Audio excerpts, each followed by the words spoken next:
yamde jeeɗiɗi silmaji capanɗe tati woni Dakar lamorde Sénégal waktuji ɗiɗi fawi hen to Paris lamorde France. Ahmadou Barouba. tedduɓe heeɗiɓe fi fulfulde jamalla wale mon bisimilla mon e ley kabaruji ɗi ko ɓuuri hen tengtude oɗo subaka altine to Nigeria limore mayiɓe fiyande waɗude alkamisa faltiɗo to Malem Karamti rewo leydi ɗi ɓeydima mayiɓe ɓe no tolni e capanɗe remo e capanɗe nayyi o saaha nambeɗe capanɗe joyyo remoɓe awoɓe na tawa laamu Nigeria ala fof ko haali tafon fedde Amnesty International holli mette muɗum e ngu jangu ma en keɗo seeɗago goto e hoɗuɓe ngo wuuro Malam Karamti e nder kabaruji ɗi.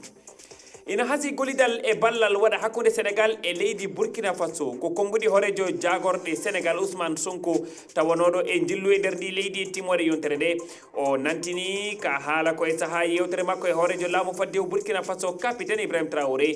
koye holnoon banggue ngal golidal hani waɗude namin wayude holndin mbaɗi ma en keɗo hertoɗo alhaali laamu Niger walla OIM wallan OIM fedde daraniɗe ɗannotoɓe gam nawtude ko ɓuuri temedde nayyi ujunere ɗannotoɓe e nder leyɗele mumen fandare nde e wi hooreɓe leydi ndi ko falade yoga e caɗele e musibaji to rewo leydi Niger.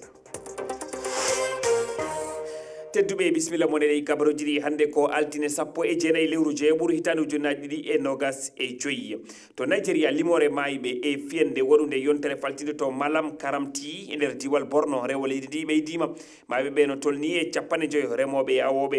hooreɓe Nigeria ala fof ko kalita fone nde fiyande kono a fedde Amnesty International daraniɗe hakkeji yimɓe ko holli mette mumen e ngu jangu ɓe joofi feɗendu noon ko fedde état islamique swap goto e hoɗuɓe e ngo wuuro Malam Karamti no warta e sembe nde fiyande musde keɗoɗen moye fandu haala yawu siwto Gembu. ina gona miɗon no ha guesa wakkati kippolgol feƴƴi amma min gaɗi sa'a Allah yidake men min daɗi so amma yimɓe luttuɓe wonnoɓe ha guese ɓe kawtiɓe ha nokkure woore ɓe sendi ɓe geɓi nayi en ɓe acci ɓe nden sukaɓe bo ɓe moftiɓe ha serago ɓe mbariɓe ɓe naftori bo e kafaji e cadde walla jambe ha mbarugoɓe so amma hidde ko ɓe jara kippolgol yimɓe ɓen gi'anoma ha ladde Dumba ɗum matini haala wangugo mabɓe ha ladde nden bo so amma wala jabruɗe kosa dow noon mi andini laamu économique ɓe ɗon tiiɗi dow haala honugoɓe amma emi toro ɓe ɓesda jinnugo darde dow haala tabitingo joyde ndenago hagifa amin ka heftanama dabare gam joni ni hakkiloji yimɓe ha wuro amin fuu ɗon ummi saabu haala fe'ano ngo dimbi yimɓe sanne